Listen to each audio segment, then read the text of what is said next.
My guest again today is Hügo Krüger. And Hugo, what's new since we talked in April of 24? Hi, Tom. Well, nice to be back to your show.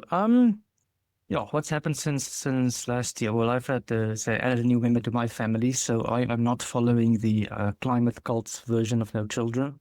I believe humanity will expand and it needs to expand or we need to increase our carbon footprint.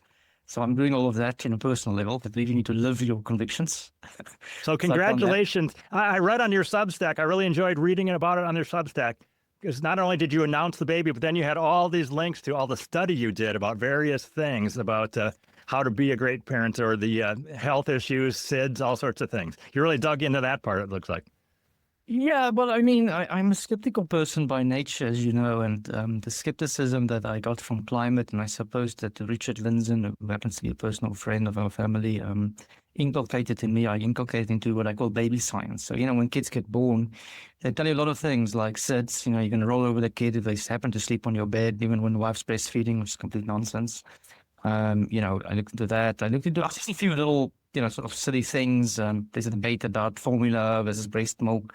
That's also a new rabbit hole of stuff. I didn't dig deep into it, but it all sounded like the same, simplified science, if you will. Doctors say, experts say type of thing. So there's a lot of that for young parents, and I'm enjoying, pulling that apart and saying, well, I mean, this sounds like bull to me. It probably is, So it sounds like you have dug into this on so many topics. You've been on so many rabbit holes. Another one I just read on your Substack was texting and driving, which of course isn't great, but is it the most dangerous thing ever? Maybe not, huh? Well, my background is actually in civil engineering, so I've got a very limited expertise in this. I'm not expert on texting and driving at all, but when you do traffic analysis, the overlying cause of accidents is traffic density. It's actually not speeding, surprisingly. So if you think about it, if you're on a calm road in, most of America, which is mostly empty, really, and you speed, your risk of an accident is actually less than if you're in a dense city in New York, for example. So you should speed in a less dense road. In fact, this applies to texting and driving as well. So if you were to text at 100, we would say miles, 100 miles an hour, yes, that is dangerous. But nobody sensible does that. But if you were to text and drive and say a calm road at 10, 20 miles an hour, honestly, I don't think you're going to increase your risk of accidents that much. And there seems to be I read Reason magazine, or was it Reason.com? They did a lot of articles on this a few years ago where they saw states in America banning texting because there was a panic about it. And if you actually look at the statistics, you find as people use cell phones, accidents went down. So you can actually make the inverse inference saying, well, texting, but people probably compensated that for other risks. They were wearing a seatbelt while texting. So not that I'm encouraging texting and driving, it's just I'm kind of against, little panics. Have you looked into it all, the issue of increased traffic deaths in 2021? Because I have looked into it some, and it seems like there were so many high-profile people that passed out on camera. I wonder if a number of people passed out while they were driving. I'm worried about that. I know that one hasn't grabbed my attention, but my suspicion is usually the media focuses and stuff, every day people die. It's just natural that people die. I think, if I remember correctly, the statistic in the US is something like 20,000 people die every day, something like that. Well, it's just normal deaths. And then what happens, you can always zoom on those deaths and saying, oh, something new is causing the deaths. There's a lot of what I did about climate. Climate change is causing heart attacks. Climate change is causing this. Climate is that. And at the end of the day, you look at it well, it just seems to be normal data to me, guys. You think that and I do agree that the climate scam is dying out in most of the world. Is that true? Yeah, I think the climate narrative is what I would call it is coming apart. I don't think it's science, it's narrative. So it's a story, and like all ideologies and religions and stuff that of this nature, eventually they peter out or they change form. And I've been suspecting it for some time that this thing is dying out. I wouldn't be surprised if it's resurrected. Maybe in 10, 20 years from now, another little girl is scared in a bed about climate and new things occur. But I think COVID played a big role in that, surprisingly, because during COVID, a lot of people were told to follow the science. Remember that? And how abused was that? You're a conspiracy theorist. You're a nutcase if you even believe the opposite's true. If you dare to look at the data, if you dare to do your own research. This stuff got so ridiculous. And if you were to apply that same skepticism that you acquired during that period, and I think a lot of people did, to a lot of these narratives, you would find that they would become crashing down. That's one reason I say. The reason is it's actually economical. If you look at CO2 emissions worldwide, well, in Western countries, there's not much you can do anymore except maybe buy a Tesla, to save the planet. And that's questionable if you should. So Western countries have all reached peak emissions in the 2000s, even earlier. France in the 80s because of nuclear. So what do you want to do? Well, you're going to save the planet in France. We have 80-90% nuclear power already. So hello, you can only change your cars. You can buy a Tesla to save the planet, and that's about all you can do. And I do think electric cars, I'm very neutral about electric cars, but I do think they have become more popular. And that is probably decarbonizing in a good sense. And the other thing is solar panel has expanded. So, I'm quite in favor of solar for your home and for small applications and stuff. So there's sufficient solutions, if you will, from the economy itself to solve this thing. So it's very similar to, scrubbers in the, the 1980s or something, when acid rain was the big scare. And the engineers invented scrubbers, and it ended up being a few cents on a coal plant or something. And that basically killed the SO2 issue. So I think this climate issue will die for the same reason. Eventually, somebody's going to wake up to the fact that, guys, we've already solved the problem. There wasn't a problem to begin with, but if you thought it was a problem, it's probably not a big deal anyways. And then they'll go on to the next case story. As an aside, have you looked much into the whole ozone hole thing and whether that was getting bigger and smaller naturally, or whether the humans are the controller of that hole? So ozone hole thing is complete nonsense. The concentration of ozone was parts per trillion. Now remember, in climate, they're trying to scare about parts a million, which is 0.02% or something like that. So that was 0.00000 or something 2%, right? So 3 zeros extra. And they were arguing, well, the ozone hole was going to get bigger and we're all going to get skin cancer. And, as far as you can tell, it's not even clear if what was called the hole over an article has gotten bigger or smaller. It just seems to be doing what nature was doing anyways. And also, it's not clear to me that people are using less CFCs, because it seems it might have gone down in America. But I read an article the other day that I think it's Argentina, one of these countries, increased. And nobody seems to be dying of skin cancer either. So I do think it was a bit of an overblown issue. I also asked Richard Lindzen about it some time ago, and he said to me, well, he talked to one of the scientists at the time, before they were called climate scientists, a scientist back then, about this issue. And the guy was involved in the Montreal Protocol said, well, basically nobody who understood the science really thought that the increased risk to health, to skin cancer, was serious. Nobody believed it, okay? But the Montreal Protocol came and they banned CFCs, which was a low economic intervention. So I don't think there was a big public protest about it. And he said, one of these scientists said to him at the time, well, if you think ozone was a big issue, you haven't seen nothing yet, because wait until you see what's coming for CO2. And that was already in the 80s.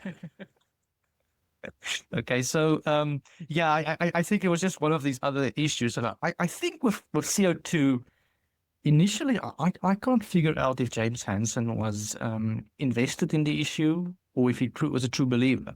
And, sometimes these things come together.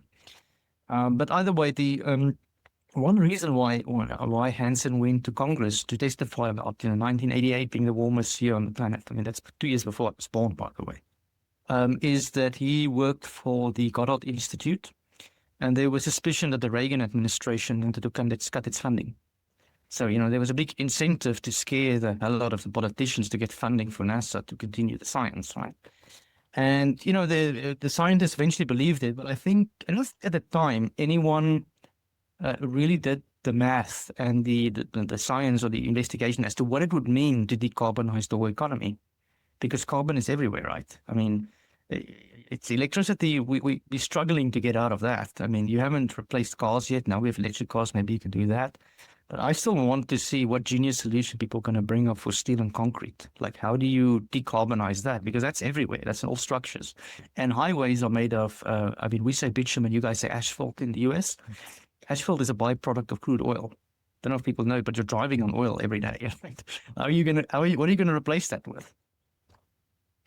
So you're not probably a big fan of the whole, is it Is it solar streets where you cover the streets with solar panels and drive on them? I've heard about that. It's one of the crazier ideas. Yeah. Yeah, I've seen solar railways, and then my question is, okay, but I mean, I grew up in South Africa, which is a heavy mining country, and I want to see how those things are going to work in those heavy dust storms, next to a manganese mine. Okay, if you can convince me that you can generate power after a few years from that, I might believe you. But they'll not a little bit. So, do you think that there is a global effect of just the Trump administration in the U.S. cutting off funding? I've heard some people say that some of that funding was going overseas, and then some people overseas lost their funding now because of this. Well, I'm not sure about the climate issue, probably. I know the National Endowment for Democracy, if you've heard of them. They basically are the CIA infiltrated think tanks abroad to instigate coup d'etats. And for example, in 2014, the government in Ukraine was overthrown through a peaceful protest, Well, it wasn't peaceful at all because they killed people. But anyways, Victoria Nuland was behind that. And the way they did it is they used these institutions, these sort of fluffy institutions, I call them, they for the children, for the planet type of things, to essentially train activists and stage a colored revolution. And they try to do this in Georgia as well. Now, the big problem with these things is, sure, I'm not against America helping countries through this stuff, although it's your taxpayer money, so it's questionable if you should. The problem is you lose your credibility when you start doing it. And then that's really what makes people annoyed. Because, I mean, just imagine if, like, say, France were to fund anti-government protests in America, or Russia were to do it. I mean, you guys would get really upset. Now, this is how it's being perceived. So I think it's a good thing overall that I think it was Elon Musk that started this stuff, and Trump as well. They just cut the funding of this stuff. I mean, that's just for nonsense. And then you need to take into account the money differential this has. So The Nation, which is a left-wing magazine, they ran an article on Georgia some time ago, I think last year or so, about the U.S. pro-colored revolution in Georgia. And they showed something that the average person who works for think tank, they gets like $3,000 to $5,000 a month salary. And the average salary in Georgia was maybe $300, $400. So you're paying somebody 10 times more than you would get anyways. It doesn't pay to be a teacher. It doesn't pay to be a lawyer. So they don't really grow the economy in a way. And then you just, investing into, activists to overthrow. So overall, I think this thing is good. The climate stuff, we've seen some of that in South Africa, where some of the so-called public participation meetings was staffed by, think tanks that clearly had funding coming from the U.S. oligarchs. Now, I'm not sure if it's the U.S. government itself or if it's just feel-good Californians giving money to, organizations that sound good. But either way, I think it's a good thing overall that you get rid of this money. So you spend a good percentage of your time in South Africa per year? Well, I'm going back now for 1 month, so I try and get there for 1 month a year. And then, I'm in France most of the time. I'm also in Iran. My wife's from Iran, so we try and, visit the country before it's blown apart because Trump bombed them a little bit as well. But yeah, normally try and visit across the globe. And it also gives you perspective because, I do believe that travel broadens the mind. And the nice thing when you travel the world is that I came to realize that I like people, but I hate governments because the governments are all the same. And most people across the world don't like the government for probably legitimate reasons. I agree with that. As you travel to those 3 different places and you talk to just normal people, does the climate issue come up very much or people don't talk about it? No, not at all. And it's strange. I mean, in France, a little bit. I mean, they have a green bug into them. So you find, some colleagues being engineers being scared to death because, with a few CO2 emissions are going to do it. And then they take a holiday and they fly to another country, like, well, you're not really helping your cause as well. But generally speaking, most people don't even have this issue on their radar. So it would not occur to them, that the planet is dying. I mean, most people like to enjoy life and they're partying and they're doing what ordinary people are doing. And what I think frustrates most people across the world is inflation. I mean, nobody wants to pay more for anything. And I think the good thing about the Trump administration has been that it's finally coming around that people are tying many of these policies to the increasing cost of living, right? So you're being taxed to death. You're paying a price for it. I mean, I think the Germans are waking up to this. The Europeans are waking up to this. The governments haven't woken up yet because they're too deep into it, right? But you can see with the elections that occurred in Germany, for example, last year, was it last year, year before, with the AfD winning basically all of former East Germany. Clearly, the climate issue is a very sensitive issue. And I won't be surprised if a lot of these governments changed, hopefully gradually over time. But that more sensible politics will come out of this. Do you think there's any place in the world where the people really are pounding on the table and saying we want more climate policies? It does seem very much like a top-down thing, where it's not the people. It is, and it's elite. It's totally an elite-driven thing. And look, I'm not a Marxist, but clearly some level of Marxist analysis is needed here, where it's clearly elite universities that are indoctrinating people, scaring them to death. I mean, in France, you have the Grande Écoles, which is like the equivalent of the Ivy League, basically.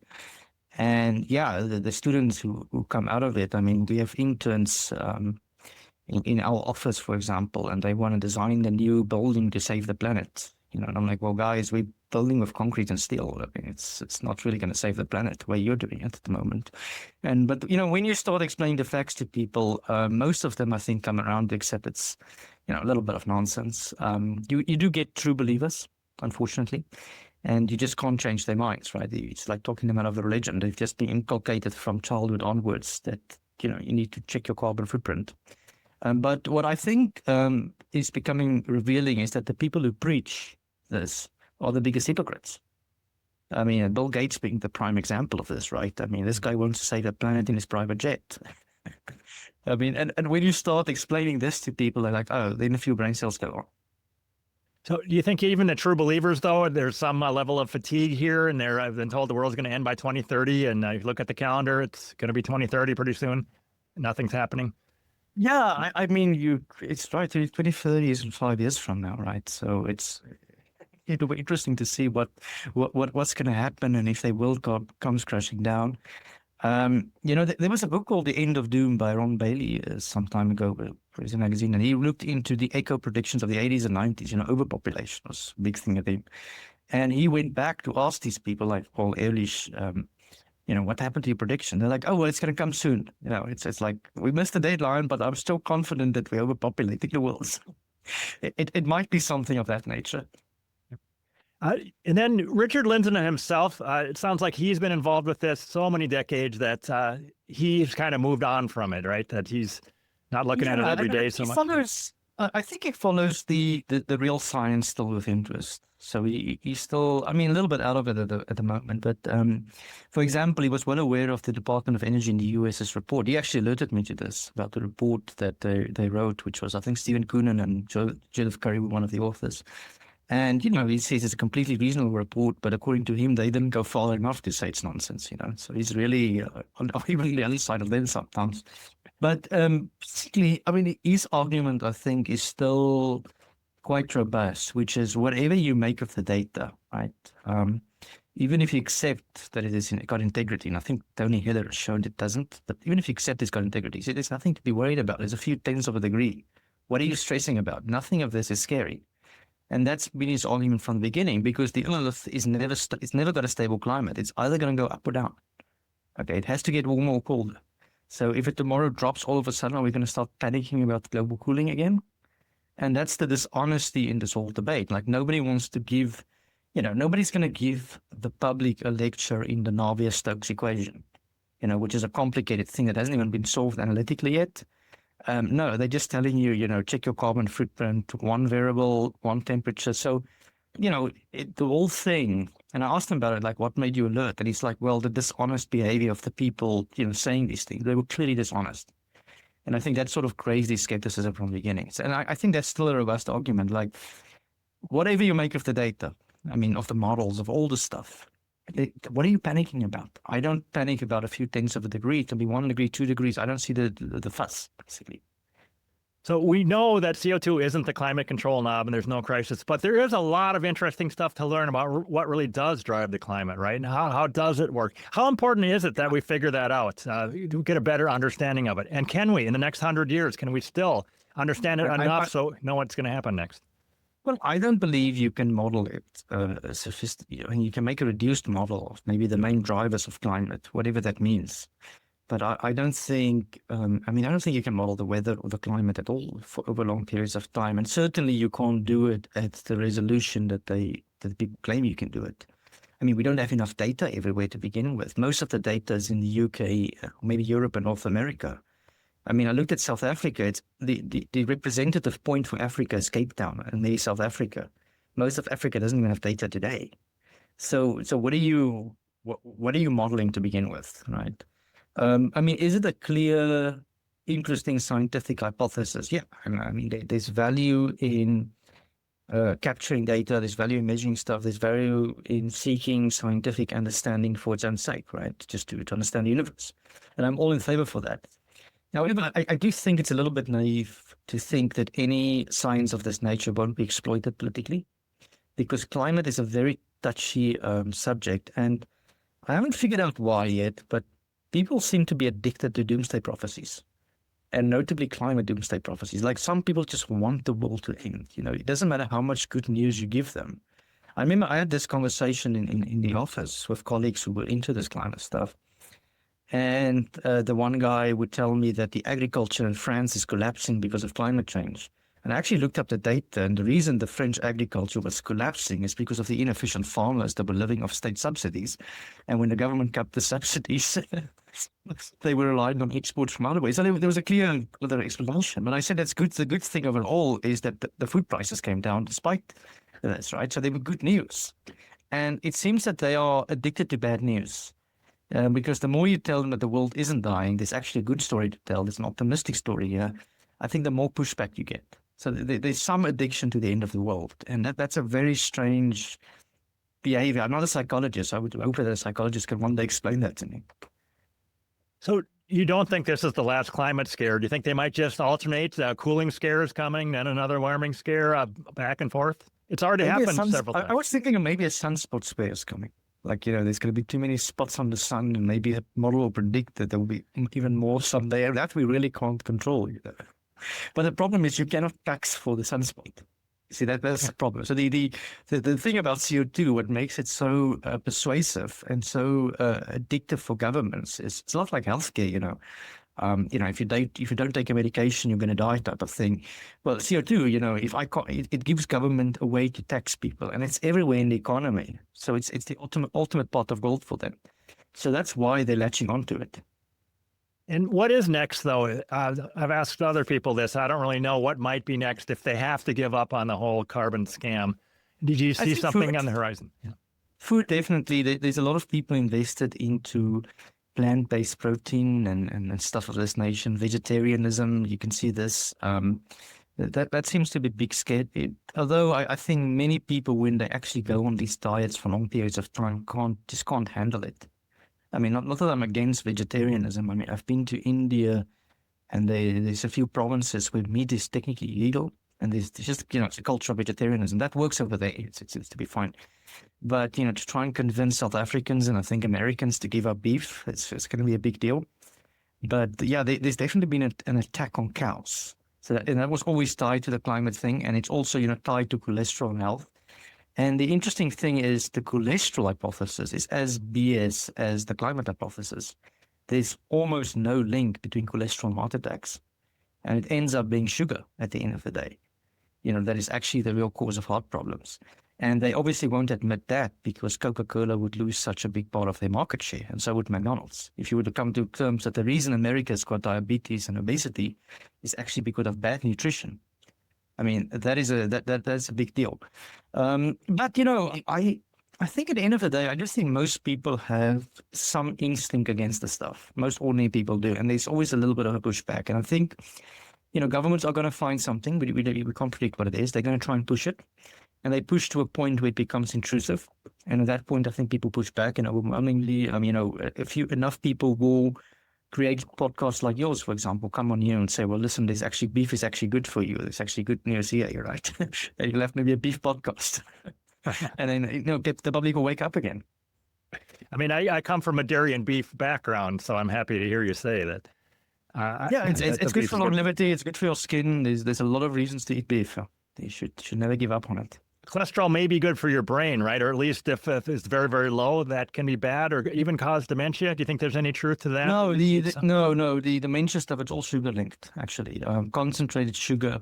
I mean, it's actually interesting. High fructose corn syrup was invented by the Japanese, and it's been called Japan's revenge for World War II because it's probably responsible for the US obesity epidemic.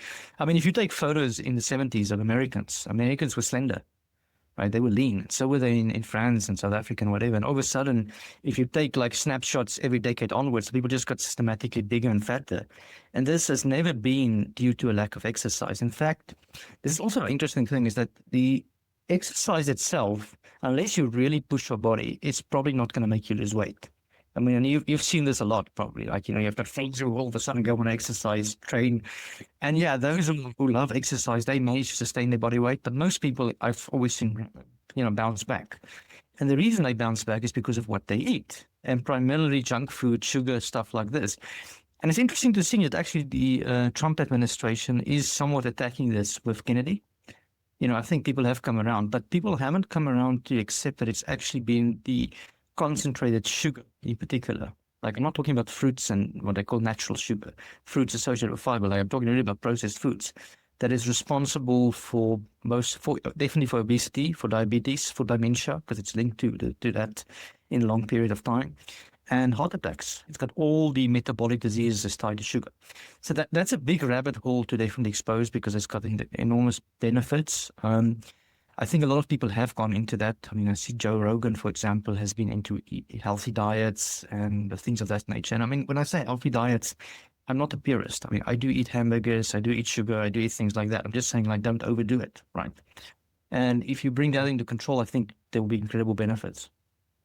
And like you mentioned, I do think that COVID woke a lot of people up on a lot of stuff. I'm so happy that I'm seeing people dig into not just climate, but into diet and so many other things. I think it's fantastic. I love it. I think so too. And what is interesting to me is like how many, like, I totally before COVID misjudged the capacity of ordinary people to think in a skeptical, scientific way. And now you're really coming to terms that there are a lot of intelligent people out there. And it's despite the qualifications, it's sometimes, some of the best insights come from people with, just figured things out on their own. So like, sorry, the story just didn't make sense. And they started digging into it and they write their own blog about stuff, things of this nature. And yeah, as I said, there's many different avenues to explore. Some of them are crazy. I mean, that has to be said, inevitably that will happen. But I do think the majority of the issues, eventually like the best ideas will win out over a long period of time. And I think what has woken people up also is like just how much money is invested into bad products. I think healthcare is definitely one of them. I mean, there's a lot of stuff that is being sold as medicine that probably isn't medicine to begin with. I mean, and this doesn't make you, anti-medicine or just a natural healer type of person. But I mean, you take the amount of drugs that people take every day. So some people will take. And I don't believe a lot of them are necessary. One thing that I looked into is antidepressants at one stage for curiosity. And I came to conclude that depression is probably not a chemical imbalance in the brain. And that means that a lot of the drugs people are on are probably not useless for depression. The other one that I found interesting is post-traumatic stress disorder. It probably doesn't exist. That was an interesting one to me. The reason it's become a thing had to do, and it's actually a South African psychologist, Eric Summerfield, who wrote about this. He studied, war veterans and stuff, and he said it had to do with how the American society treated the Vietnamese war veterans, and it's sort of like a social construct, post-traumatic stress disorder, because you think of it, a lot of people came back from the First and Second World War, and they didn't have any of this stuff. So anyways, it's a social response and stuff. So a lot of interesting theories out there, I think, for people who have a curious mind. I would say if you go into them, you should not be scared to really change your convictions. And when you start reading this stuff, I think initially all of us have a lot of resistance to it.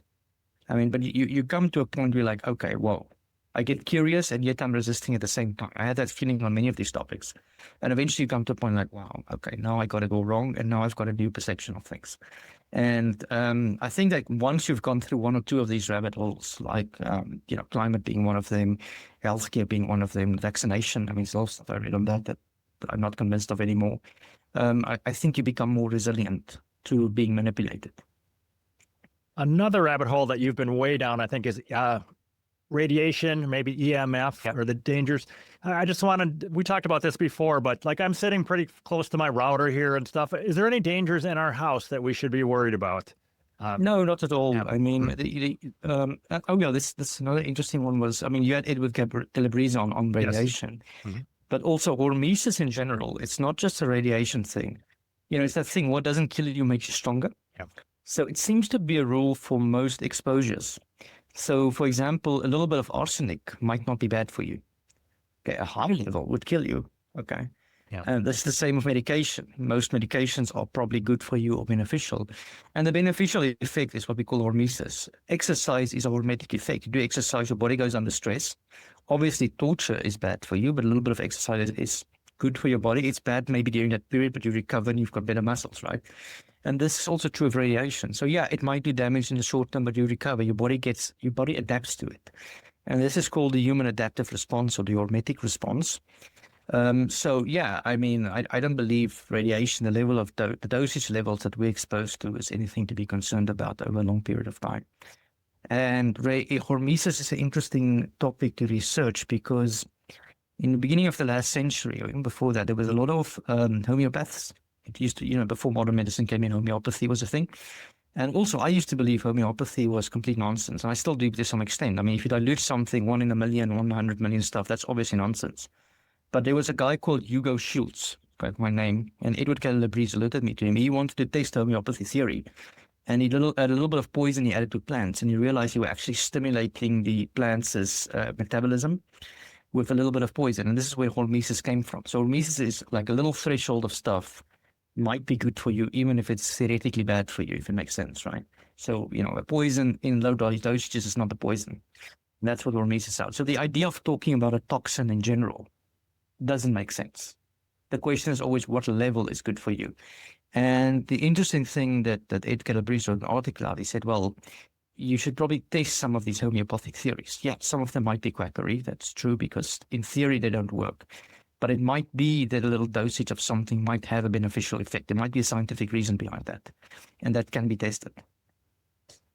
So you're okay with like x-rays, medical x-rays or CAT scans or flying at 30,000 feet? You think if you do a lot of that, that's probably okay? I think that's good for you in general because if you look at data from aircraft pilots, they tend to have less radiation than the general population. They tend to less cancer, sorry. So they tend to be a little bit resistant to cancer. And I mean, it's sort of like when you're tan, your skin bronzes a little bit. And that bronzing effect is, or that tanning effect is a protection against radiation, against UV radiation over a long period of time. So it makes you more resistant. So the more you're exposed to something in low dosages, the more resistance you will be to that. And where this has interesting applications is in health and safety. Because many of our safety rules, not just radiation, assumes no toxin whatsoever is good for you. But a lot of people, I mean, I remember I worked for a cement company at one stage. The cement workers, in theory, they're supposed to respect their health and safety, but many of them they work with their gloves, work without gloves, right? Especially guys building bricks and laying mortar all day long. I mean, they're tough guys. And they've got these thick skins. And their skins just seem to be adaptive to the cement. So the first time I worked with cement, my skin was really red and bruised and stuff. I was not prepared for that, baby hands, right? But after a few weeks, I started getting hard hands. So that's the adaptive aspect. So health and safety regulations can make a lot more sense if we move away from precautionary principles to hormetic principles. But now imagine what the environmentalists and the public health people and all those people are scared to death of everything will say. If you're saying a little bit of poison, it might be good for kids, might be good for that. It's not the end of the world, things of that nature. What is the acceptable threshold of exposure? Okay, so that can be a revolution in public health.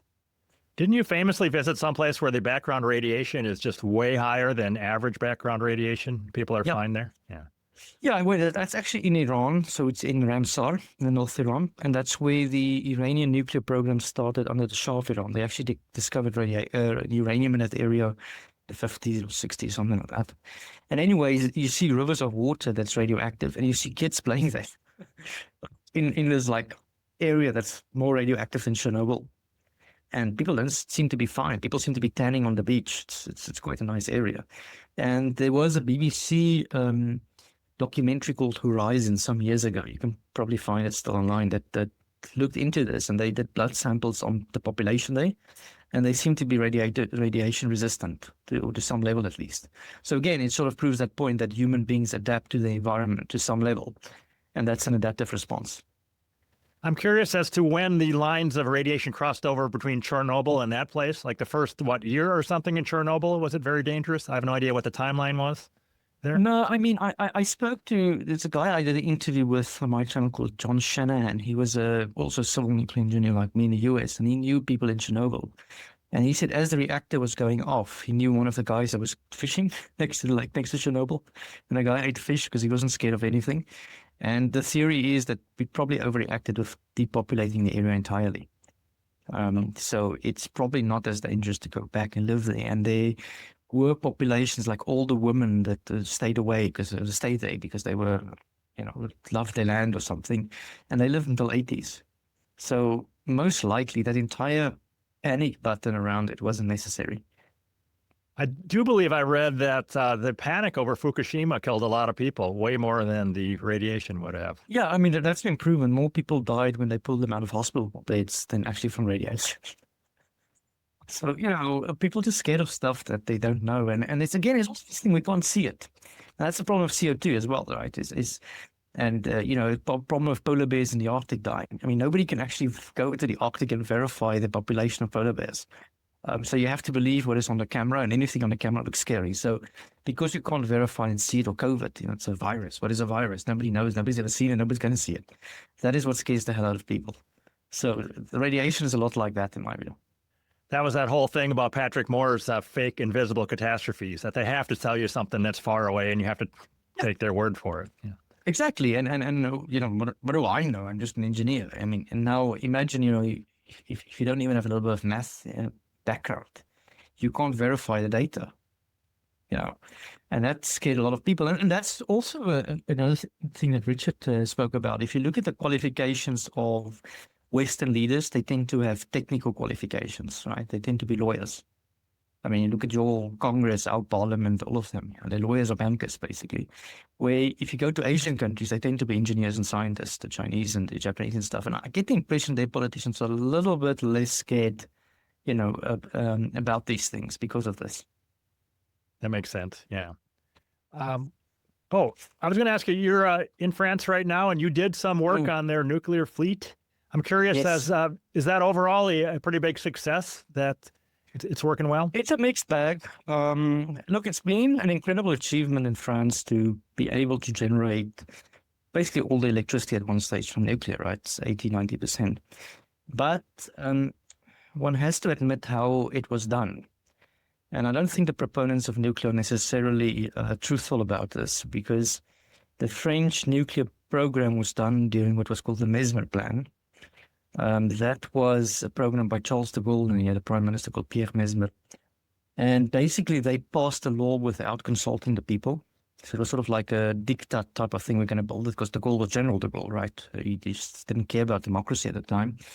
And essentially, it was a government-funded, social democratically built thing. So it's a very socialist-driven expansion of nuclear. So that's great that a government has done it, but I don't see how you're going to replicate that in the UK or in America or South Africa. People who are much more skeptical about government intervention or government doing anything of that nature. So, that's been the success story. The other thing is, because the government subsidized it essentially, we will never probably know the true cost of the nuclear fleet. We just, governments always hide costs and, play with interest rates and things of that nature. And I think there was a lot of that going on. And also the new relance nuclear, so the new nuclear build that they want to do. I mean, the government is speaking of low interest loans. Now, this is how the Chinese, by the way, are building their nuclear as well. Now, so nuclear struggles to make an economic case. It's a good for the climate reactor stuff. Maybe if we get a little regulations, we can make it cheaper. But generally speaking, the private sector does not want to invest into nuclear unless the government takes part of the risk. Okay, and that's even how you build it in the US. So is that a attractive option? And generally you find in the US, the Democrats are against nuclear and the Republicans are in favor. So the guys in favor of markets are in favor of a technology that you don't need markets for. So the US has got it backwards in terms of your politics. So ideally, this should be the policy of the Democratic Party. They should be pro-nuclear, and they say, guys, we're just going to build nuclear everywhere, and it's going to be a new deal, right? That makes sense. Then the other thing is, do you need as much electricity? And I came around to accept that we probably don't need as much energy as people think we do. Most Western countries have had a decline in energy since the 2000s. We're using less of it. But we're richer because we moved our industries abroad, the economy changed, everybody's got computers, we don't need big factories for everything anymore, etc. So, you're going to build all these nuclear power stations and natural gas and solar and wind, but who's going to use the electricity? And at the end of the day, it won't pay for itself if you keep on doing that. So I'm just in favor of pushing a market-driven solution. And at the moment, that seems to be somewhat solar and natural gas in most countries. Right? That seems to be the solution that the market's going for. So if that's what the market wants, I don't see why you should build as many nuclear power stations. I am hearing claims that AI is going to just raise the demand for electricity by orders of magnitude. Is that crazy? Crazy talk? Well, I've heard that as well, but I haven't seen it yet. I'm asking them which country. They're also saying that electric cars should theoretically raise it. Again, most cars in the world are still petrol, gasoline-driven cars. That hasn't happened yet. Maybe. And then you need more electricity in the process. But also take into account that when you start electrifying transport, for example, you actually reduce friction because 80% of a petrol car is just friction. It's energy wasted in a certain sense. Electric cars are more energy efficient. They might not be more economically efficient, but they're more energy efficient, that's for sure. So your overall demand for energy might go down in the process. And I have a suspicion that AI might be like this as well. You might just have one big server that replaces a lot of computer rooms, for example. And maybe you don't need that many servers and data servers and stuff for AI. And I haven't seen the evidence yet that AI is actually driving up electricity demand. But if that happens, maybe it happens. Do you think that a Tesla, for example, is more efficient than a gas-powered car, even including the cost of all the mining and everything of manufacturing the battery, replacing it, all that stuff? Yeah, I do think so. I mean, if you take the whole life cycle, energy efficiency, you should not confuse two things. So you have energy efficiency and economically efficiency. So, for example, if you were to replace all the cables in your house with gold, that would be really energy efficient because gold's a better conductor than copper. But obviously that wouldn't make sense financially, right? So you might have the most efficient from an engineering perspective way of getting things, but it just might be expensive. Another good example is the Concorde. Concorde was great. We traveled at the speed of sound from Paris to New York in a few hours or something. Great stuff, but it was just too expensive compared to Boeing 747. And the US never developed a commercial supersonic airplane because a few engineers at, I think it was Boeing, did calculations and said, listen, this thing just doesn't make sense economically. Okay, you might be able to do it physically, but it doesn't make sense economically. And electric cars, it's still a debate as to what they will do. They haven't yet replaced cars en masse. It does seem that the Chinese has. So yeah, it uses fewer megawatts, if you will, or joules, per mile driven, for example, on net, because in a petrol car, a lot of it is lost due to friction. However, what is the cost? And how you measure economic efficiency is the price of the car itself, the price per kilometer. And thus far, it seems the consumer market is still okay with hybrids and some form of gasoline cars. I thought I saw that there was some effort to revive a Concorde-like plane where you could cross the Atlantic twice as fast. Do you think you will live to see that?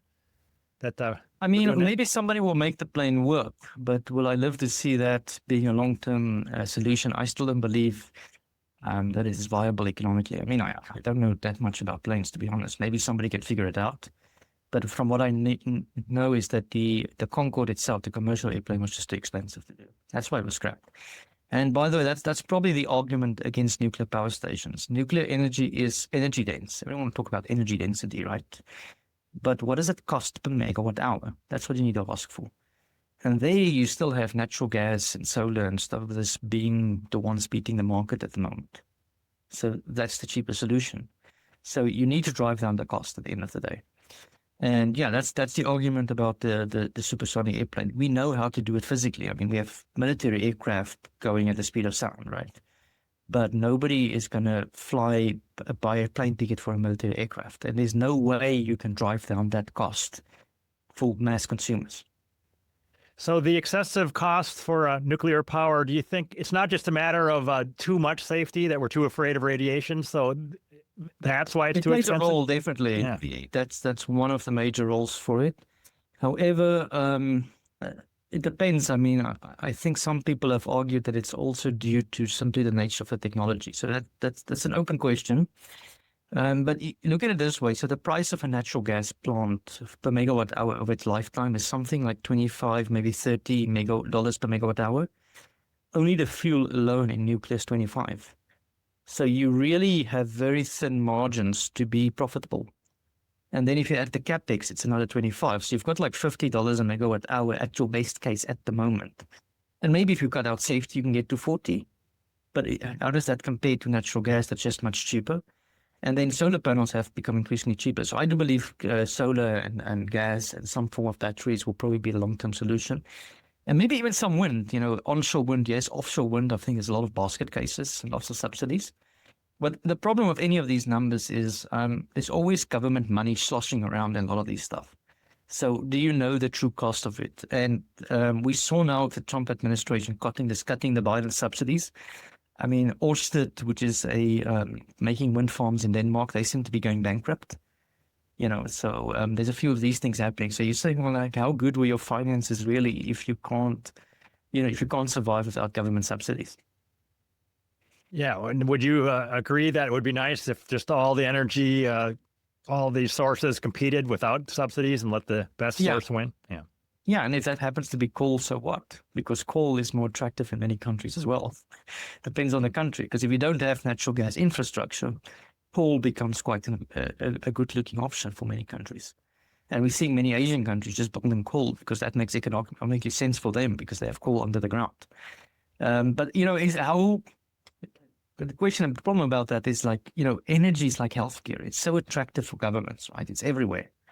And there's always a technocrat and a bureaucrat that wants to control it and wants to police it and a Department of Energy. Most countries have departments of energy, right? The US has one as well. And these guys I've spoken to some of these people and they just don't want to let go of energy. Like they always feel that they need to control it. So there's always going to be some level of government, unfortunately.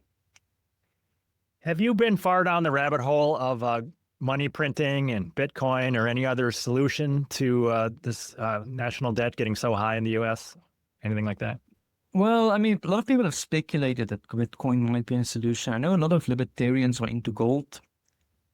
People simply buying that. And I don't know too much about the economy to have figured it out, but I don't know what I do with the gold. Where do I store it? Is somebody going to steal the gold? It doesn't sound to me like a store of value. I'm always scared to lose my gold. So I'm still having money in dollars and euros. I always ask people this question. It's like, where would you put your retirement money? Gold or in euros or in dollars? And I still think the dollar is somewhat strong. Although the US debt would concern me if I were an American. But then again, I look at the debt in France. That's not that great either. The Chinese debt, by the way, is very high as well. So it seems a lot of countries have ramped up debt. And then the question is, how do you pay for this debt? And the way somebody's explained to me, they say, well, it's basically the current generation living off the future generation. But the predictions of debt and sort of economic collapse and stuff hasn't happened yet. So I get the impression the economists don't really understand how it works. So I see that you write a lot on your Substack about Iran and conflict. And I don't know if you write much about Ukraine. You want to make any points about that while you're here? Yeah, I mean, look, the issue with Iran, firstly, Ukraine is much easier to me. I think Trump, as a president, has the right answer about Ukraine, which is you need to end that conflict. And yes, you're not going to be popular. I mean, I get it. The Ukrainians don't want to be invaded. Russia took a part of their country. Nobody defends that. But let's face it, no American or European is willing to go and die for the liberation of the Donbass. Okay, which it's just not going to happen. The Russians have too much at stake. They see it as an existential threat. Take into account Russia has been invaded from that side by Hitler and Napoleon and the Kaiser Wilhelm, and almost been destroyed a few times throughout its history. So it's in the Russian psyche. But sure, Putin had no right to just do what he did. So you need to end the conflict diplomatically. I do think Trump has the right answer about that, but I do think the US administration is sort of hesitant to, be seen as pro-Russian or pleasing Russia, and there's a lot of this stuff. Iran is different. In Iran, again, in 1954, the United States, or actually after the Second World War, the United States and during the Second World War, the United States and the Soviet Union invaded Iran to avoid the Germans from getting Iranian oil during the war. And they basically since then sort of controlled Iran indirectly through a puppet government. Now, they instigated a coup d'etat in, 54, 56, against Mohammad Mossadegh to overthrow the democratically elected government. They installed a Shah, which was a US-run dictatorship. Iranians overthrew the Shah in 79. And the reason, the way they see it is that they got their independence from the US in a many way. They freed themselves. They became an independent country, right? So you have this historical memory and stuff. Then, the Iranians themselves have been funding, groups like Hezbollah, and there's some support to the Houthis and stuff of this nature. So it hasn't been clean on their side as well. But there's a lot of animosity over there that can easily be avoided. Now, the way I see it is, if ever there is to be some kind of peaceful negotiation between the two countries, the US states that would benefit the most from it would be Republican states, because Iranians need grain, they need the products that you export. And Henry Kissinger made the statement that Iran is actually a natural ally of the US, because the US needed it against Russia and the Soviet Union. So from a geographic perspective, it's got all the benefits of the two countries cooperating. But the problem is the political system is so toxic. The US has been trying to overthrow the Iranian government for a long time. And also Iran has been openly threatening Israel for a long time. We know Israel is a sensitive issue over there, and there's the Palestinian issue on top of that. So there's a lot of that stuff. But what I'm saying is I don't want war. I mean, I like the Americans. I like visiting Iran. I don't like the Iranian government that much, but that is what it is. And you can bring them in some compromise. So yeah, I'd like for that conflict to not escalate into another stupid Middle Eastern war, because I don't think that's the answer to it. But that means that the US government will have to change the way that it treats Iran. And the Iranians value their sovereignty. That is one thing that they appreciate. They want their independence. They want to say, okay, we're in charge of our own country. We don't want to be run by anyone. We understand it. Iran is not a very rich country. It is the size, it's got an economy the size of Maryland, which is not a big economy. It's got a GDP per capita the size of South Africa. I mean, seriously, we're not a threat to global peace. So it's not really a threat to the US. It doesn't have a big military, despite all this nonsense you're hearing about the threat of Iran. I mean, it's got some problems maybe in its region, but I don't think it's a world threat. And the other thing is, there's no serious evidence, or there hasn't been until recently, of an Iranian nuclear weapon. They have some program, they spin a few centrifuges. Their strategy has been, we spin the centrifuges to negotiate. But if you think of it, around Iran, you've got Israel with 200 nuclear weapons. You've got Russia with nuclear weapons. You've got Pakistan with nuclear weapons. I mean, if Iran even has one nuclear weapon, what are they going to do with it? I mean, you can't really use it because they'll destroy themselves in the process. So I don't see why the media needs to trump up the threat of Iran. And unfortunately, in the US, that's a Republican issue. It's very difficult to convince the Republicans that they need to change their view and the way they treat the Iranians. And what I do know about the Iranians is they're very proud people. So they like defending their own sovereignty. So there's one thing that's important to them. And they hate the government, maybe. You go there, you hate the government, but then you say to them, okay, but do you want to be close to the West and stuff? And they're like, well, we will decide. They've got this very strong feeling about themselves. So, my view is just get out of the Middle East. You don't even need their oil. They don't have as much oil anymore, even as well. So there's no reason for America to be doing what it's doing in the US, in the Middle East. But yeah, I'm not American, so it's difficult to really change and to tell you guys what to do with your country, So from your point of view, we're not on the brink of World War III right now, maybe? I mean, if it's a war, it's a Middle Eastern war, right? It'll be like another Iraq war. But it will not be a World War III. I mean, look, Iran doesn't have much of an army. Let's face it. I mean, when Iran had its last war with Iraq, Iraq almost destroyed Iran. I mean, the US invaded Iraq, and in a few weeks, you destroyed its government. So, I mean, what army do they have at the moment? They might be able to destroy the oil installations in the Middle East. For example, they've got missiles that they can send into the Saudi Arabian oil fields. They can attack US military bases and installations in the region. So they can do some damage to you, but I really don't think that even if a war were to escalate, that it will be anything, I think there's a lot of exaggeration as to what Iran can do and what they're capable of doing. They're certainly not, they're not the same threat as Russia or China, right, to the US. And unfortunately, that's how it's been said. It's been pointed that you've got Russia, China, and Iran as these three evil countries without taking into account the actual size of the Iranian economy. If you just look at the data, it's not like climate, right? You realize that there's a lot of scare and fear-mongering going on. Do you have any opinion on whether the Chinese are trying any sort of sneaky attack on the U.S. by selling us inverters that can shut down our power system, anything like that, or? Well, you guys are buying it, right? So it's right. Sort of like you're buying it with US debt. So you're borrowing money to buy inverters from China. So if that's happened, it'll be a big own goal. But come on. I think the US has got sufficient intelligence and industrial capability to make your own inverters if that's ever true. And what are they going to do? They're going to shut down the inverters, and then you realize you all have electrical cars and you're stuck at home. Now, how will that work? The guys of diesel will be okay. I hope we don't find out. Okay, we're coming up to the end of our hour here. Do you have any other points you want to make before we finish up? No, I would just say I'm relatively young. I'm 35. I'm quite optimistic about the future in general.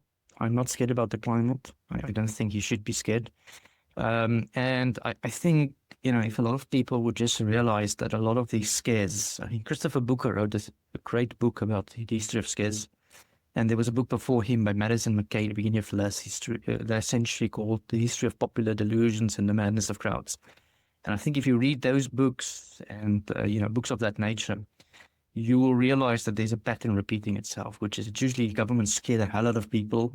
They propose a solution, global problem, global solution. And usually the solution comes down to you're going to be taxed.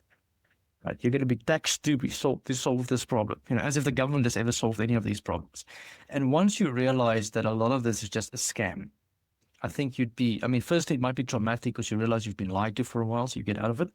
And then I think you would end up being much happier afterwards because you would realize that, you should not be worried so much about any of this stuff. And this has been my attitude to many of these issues since then, is that I can't listen to politicians anymore.